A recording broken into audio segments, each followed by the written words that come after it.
Welcome back to the Daily Quack. Today we're going to look at one of my all-time favorite Barks duck stories. It's four-color number 159, Ghost of the Grotto, from 1947. Our story begins with Donald and the boys working in the West Indies. They have a small boat and they collect kelp for sale to iodine factories. The kelp beds are getting pretty played out, but there remains one source of untouched seaweed, Skull Eye Reef. But it's far too dangerous for boats to get close to, so it remains a source of frustration. Back at the port, the ducks try to figure out a way to get that untouchable kelp. Meanwhile, all around them, the background conversation is all about tonight being the night. This goes unnoticed by Donald until they head back to their boat. A man at the dock warns Donald about leaving the boys unguarded tonight, and the ducks discover the mystery that has been plaguing the area for hundreds of years. Every 50 years, on this night, the little boy has been stolen and never heard from again, with absolutely no explanation. The only clue ever discovered has been a footprint of a man wearing armor. While pondering this mystery, the ducks head back out to Skull Eye Reef. Their plan is to approach the reef at high tide and hope that they can park the boat on it and leave at high tide again the next day. Donald's plan works and they start loading huge amounts of kelp. While grabbing a particularly large mass of kelp, they discover that it's been hiding in an ancient shipwreck.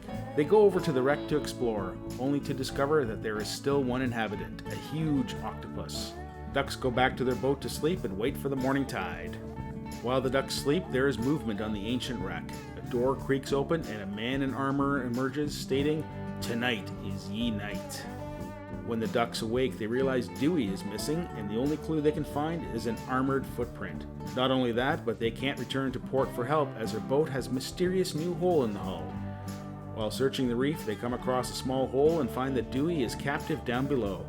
They widen the hole and Donald prepares to go down to rescue his nephew, only to discover that the armored man isn't keen on receiving visitors. Their new plan is to light a signal fire on the reef in the hope that not only will it bring a rescue, but it would also draw out the armored man.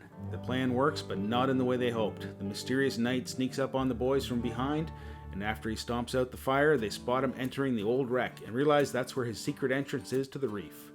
The ducks can't go after him until they get rid of the octopus, which they manage to do by feeding it some meat doused in chili pepper. This works well beyond their wildest imagination, as Barks shows us in an incredible panel. With the way clear, Donald heads to war, armed only with a spray gun and a mouse named Montmorency.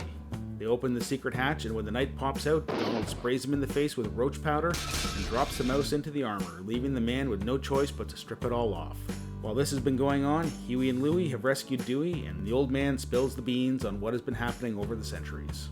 Long ago, a ship was bound for England loaded with gold. A storm swept it over the reef, and the captain was the only survivor. He grew old guarding the gold and waiting for rescue, so he paddled to the nearest port to kidnap a child who would be his replacement.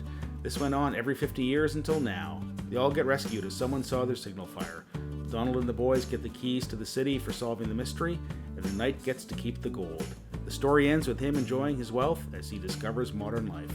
As I said, this is one of my all-time favorite stories. It has adventure, mystery, and lots of great humor. There are the typical Barks touches in the artwork, like the bird getting dizzy on the capstan, the crack of dawn, and some great dialogue. One of the best panels is when Dewey says, "You sure made yourself a mess of trouble when you kidnapped me, huh, Jinkle Joints?" And the classic reply, "Verily, thee saith a bookful," while the knight has a panicked look on his face. Not to mention Donald's line at the end of the story when he discovers he can't keep the gold.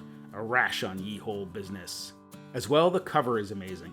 It's not a generic cover and really gets across that this is a pure adventure story with a hint of menace. This comic is a 50-pager which contains 2 full-length stories. The second one in this issue is Adventure Down Under, which we will tackle another time. I was introduced to this story in this Golden Special comic in the mid-70s. I also have 2 others, Uncle Scrooge and Only a Poor Old Man, and Donald Duck in Frozen Gold. The only one I never got was the Mickey Mouse book.